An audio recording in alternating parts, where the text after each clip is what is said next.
मोदी मोदी मोदी दे रहे हैं, योगी जी दे रहे हैं ना। हाँ श्रमिक कार्ड का पैसा कौन दे रहा है?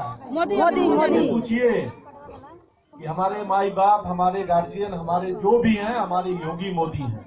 आप तो सिर्फ लाभ लेने के लिए, सिर्फ चुनाव लड़ने के लिए आप मेरे बीच में घूम के वोट कटवा का काम कर रहे हैं। हाँ। और फिरते जा रहे हो, किसी न किसी लोगों से मिल के वो प्रत्याशी को हराने का कुचक्र रच रहे हैं। हाँ इसका भंडाफोड़ आप लोगों को करना है। उनसे पूछिए, हमको राशन योगी मोदी देते हैं, तुम लोग सिर्फ बाढ़ में आए थे फोटो खिंचवाने के लिए, फोटो खिंचवा के गए, तुम अपना काम करो। हम सिर्फ योगी मोदी के लिए वोट करेंगे, बाकी किसी के लिए वोट नहीं करने जा रहे। मोबाइल नंबर एक बार फिर से आप लोगों का स्वागत करते हुए भाई सरवन निषाद से आग्रह करेंगे, एक बार बेटा बन करके, एक बार भाई बन करके आप लोगों से कहें, आप लोग भी गांव से निकल करके उनके लिए प्रचार प्रसार करें। भाई सरवन निषाद जी से आग्रह है, अपनी बात रखें। धन्यवाद हमारे बड़े भैया दीपू जायसवाल जी। सामने कुर्सी पे बैठे भारतीय जनता पार्टी के वरिष्ठ नेताओं में हमारे बड़े भैया राजकुमार, मंडल अध्यक्ष जी अवध नारायण जी, वह सामने बैठे ग्राम सभा के सभी हमारी माताएं, बहनें, पिता तुल बुजुर्ग और हमारे नौजवान साथियों, आप सभी का मैं चरण स्पर्श कर आशीर्वाद लेते हुए मैं चाहता हूं दिल की गहराइयों से एक बार जोरदार तालियों के साथ स्वागत करना चाहिए। एक बार बोलिए जय जय श्री राम, जय श्री राम, जय निषाद राम। साथियों, आज हमें और आपको विचार करने की जरूरत है। आज हमें और आपको विचार करने की जरूरत है।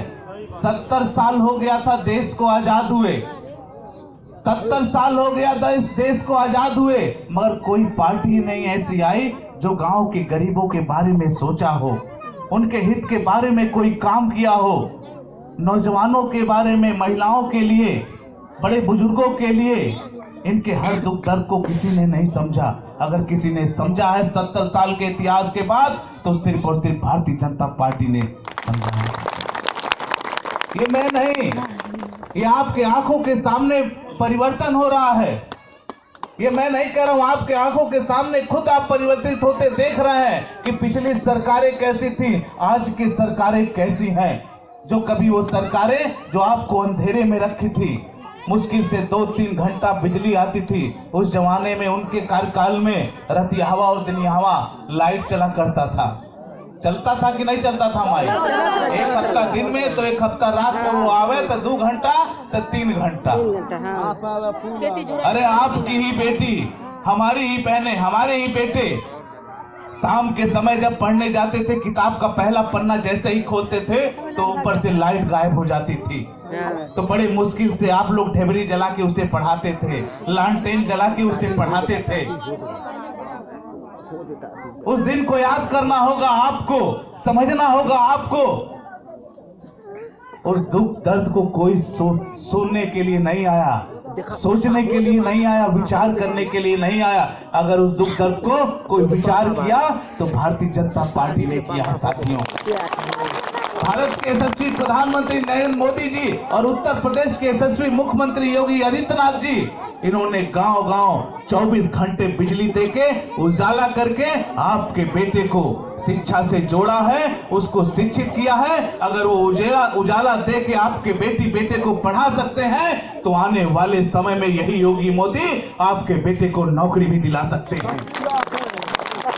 ये आपको तय करना है। ये आपके आंखों के सामने परिवर्तन होता दिख रहा है। आप ही हमारी माताएं, बहनें, जब शाम का समय होता था, हमारे और आप और अपने परिवार के लिए जब भोजन बनाने के लिए जाती थी, उस समय सिलेंडर नहीं हुआ करता था, तब लकड़ी से खाना बनता था। लकड़ी से आप लोग खाना बनाते थे और जैसे ही चूल्हे में लकड़ी डालते थे, जलाते थे, तो उन लकड़ियों से आंसू निकलता, उस धुआं निकलता था। और धुआं जैसे ही आपके आंखों से गुजरता था तो आंखों में आंसू आते थे। उस समय उन आंखों में जो आंसू आ रहे थे, कोई सरकार ना ही आई उन आंखों को आंसू देखने के लिए। कोई नहीं सोचा समझा। अगर किसी ने समझा तो भारतीय जनता पार्टी ने गांव-गांव घर पे सिलेंडर और चूल्हा पहुंचाकर उन आंसुओं को पोंछने का अगर कोई काम किया तो भारतीय जनता पार्टी ने किया है। ये आपको सोचने और विचारने की जरूरत है। ये आपको सोचने और विचारने की जरूरत है। यही गांव के लोग शौचालय के लिए कभी खेतों में, कभी सड़कों पे इधर उधर जाते थे। उस समय पिछली सरकारें ध्यान नहीं देती थी, वो सिर्फ वोट लेने का काम करती थी, कोई ध्यान नहीं दिया। अगर कोई ध्यान दिया तो उत्तर प्रदेश के यशस्वी मुख्यमंत्री जी ने ध्यान दिया और गांव-गांव परिवार के हर एक सदस्यों को